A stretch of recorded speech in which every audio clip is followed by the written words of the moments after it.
We've all heard that direct messaging can help grow your business on LinkedIn, but DMing has a reputation of pushy salespeople, and you don't want to be that person. But if you're not that person, your competitors will be happy to DM and sell to your customers for you. So how do you DM someone and schedule a virtual chat so people can really get to know you? Because you know at some point you got to move the conversation off of LinkedIn to make things happen. And how do you do it without people ghosting you or biting your head off?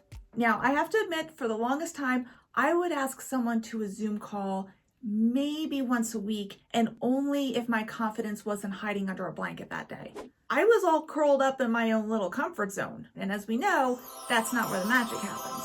But one day, very recently, I woke up and decided to be a big girl, and I gave myself a challenge. Personally DM 100 people in 30 days and ask them to a Zoom call. And even if I wasn't feeling like my best self that day, I had to feel confident that whatever I was putting out there was more likely to spark a positive conversation than a restraining order. That's all a girl can hope for these days. So I'm going to show you the results, and we're going to start with that. And some of those results surprised me. How I chose the people I reached out to, what I actually said in the direct messages, and 3 huge mistakes I made so you don't have to. First, the results, starting with how people responded. Out of 100 LinkedIn users I asked for a Zoom call, 72 said yes, 7 said no, 4 said maybe, which, let's face it, is usually just a roundabout way of people saying no, and 17 didn't respond. Now, the inner critic of me beat myself up over this, like I failed as a human being or as the owner of a Zoom Pro account. But if I'm going to be fair to myself, a 72% positive response rate is pretty awesome. And most people who said yes weren't like, okay. They were like, yeah, let's do it. And I was totally surprised by which people were most likely to say yes, and I'll get to that in a second. But anyway, of the 72 who said yes, and then I sent them a scheduling link, 65 clicked on the scheduling link and scheduled the call. So 90% of those people followed through with scheduling, and that gives me hope for humanity. Good follow through.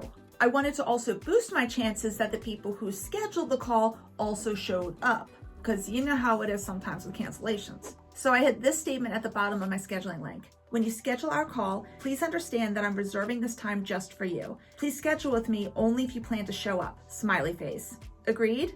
And of those 65 who scheduled, 54 actually showed up, which is decent. Most no-shows ended up being due to an emergency, and either they've already rescheduled and we just haven't done the call yet, or they have yet to reschedule, and I hope they do because they said they would. Sorry, I'm really big about if you commit to something, you do it. Now let's get to the results of the calls themselves, or at least here are the immediate results, because as you know in marketing, a lot of it is planting seeds. 5 people asked for a proposal and 4 are still interested. And one of those 4 is someone at a large corporation that I had no idea had me on their radar. One person referred me to a potential client, and that potential client is referring me to her clients. 1 very potential partnership, and we've already had 1 follow-up meeting. 3 speaking opportunities. 1 was a podcast with Kobe Ogunaka, and we've already done it and it was awesome. Thank you, Kobe. Plus another podcast and an in-person presentation at a Rotary Club are already in the works. 2 people I invited to share their unique expertise in my LinkedIn strategy group. 1 has already done it. Thank you so much, Chris Kirk. The other one is already in the works. 5 totally unsolicited posts that were written about me, and I got to meet new people through those posts. 1 person who bought and shipped me a book out of the kindness of her heart. Thank you so much, Sarah Ellis Lambert. And it's called Schadenfreude, and it's like a German Sniglitz book. 1 poem written about me, sent by direct message, a whole bunch of strategic advice from different savvy business owners and consultants, and 2 pieces of life-changing advice for my family. One of them completely clarified the path that our 1 son should take with his career after he graduates. And my husband and I are so thankful because we had no idea how to guide him. And for the record, I tried to give back as much as I could. Here's what I've been able to do so far. Give 4 referrals with warm introductions, book 2 people to be a guest on an upcoming YouTube live stream, help 2 people figure out their Zoom background. And with one of them, she was actually moving furniture and I was pointing like which way to go. Apparently there's this inner Zoom background stylist that wants to come out. I don't even know if it's a job, but it should be. And be a sounding board for someone who is going through some turmoil right now and just needed someone to talk to.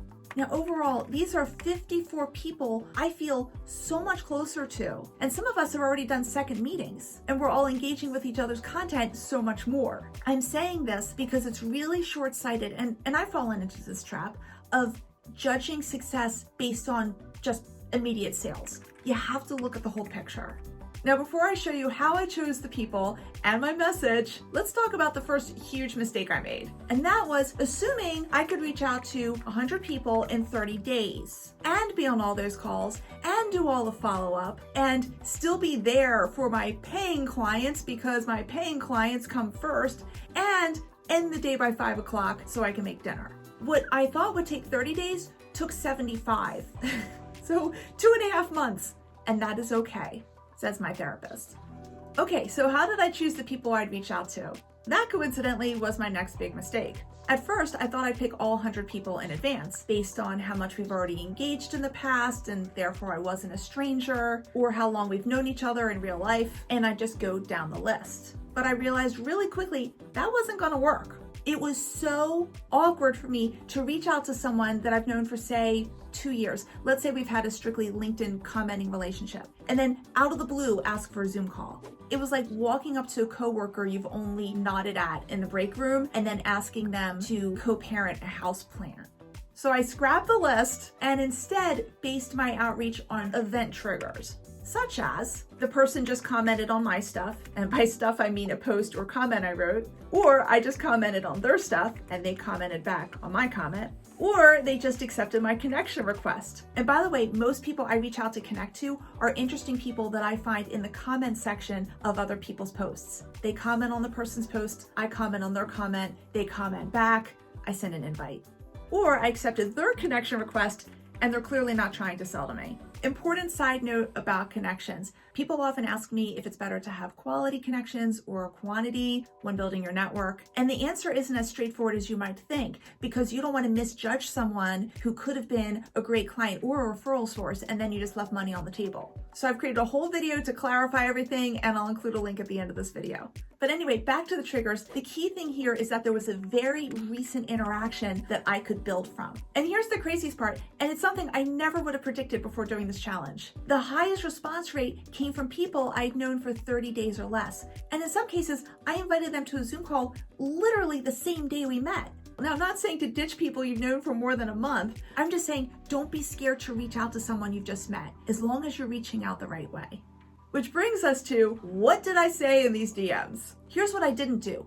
Anything AI generated or cut and paste. I wouldn't even look at my previous DMs that I wrote when writing a new one. I mean, if someone's willing to spend at least 30 minutes with me by Zoom, which is time they're never gonna get back, the least I can do is send them a DM that's personalized. So I scoured through each person's profile and their website to find super interesting things that I wanted to learn more about.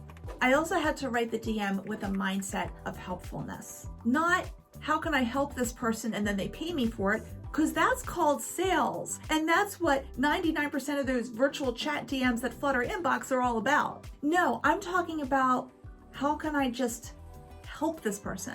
Like maybe I have some connections I can introduce them to, or maybe I hear of some opportunities I can send their way. When you have this mindset, the sales will come the way they're supposed to, not through pushing people down a funnel, but through trust and relationships. Gosh, I feel strongly about this. And as you're gonna see, despite how I generally crafted these DMs, nearly every person I did a Zoom call with asked me about my business and how they can even help me. So here's a sample DM, understanding that I never used a template, but this will give you the spirit of my message so you can use it for your messaging. Happy Tuesday, or whatever day of the week. Name. Thanks so much for commenting on my post about post topic, and then add a sentence or two that builds on that idea. By the way, I was looking at your profile and your website, and I saw that you, and then get very specific about what they do. I find that super interesting because, and then give a real reason that ties back to your own life. I'm passionate about getting to know the people in my network. That's what networking is all about, right? Smiley face. So I'd love to get to know you better so that if I run into other LinkedIn users I can introduce you to, or other opportunities you might like, I can send them your way. So would you be interested in doing a Zoom networking one-on-one? You don't know me very well yet, but I promise you this is totally not a sales call. It's just me trying to get to know you better in case I can be a good referral source. Let me know if you're interested and I can send you a scheduling link. Thanks again, name, and enjoy the rest of your week. Would this DM win a Pulitzer? No. Does this DM look more like a text message I would send my therapist? Yes, but it's from the heart.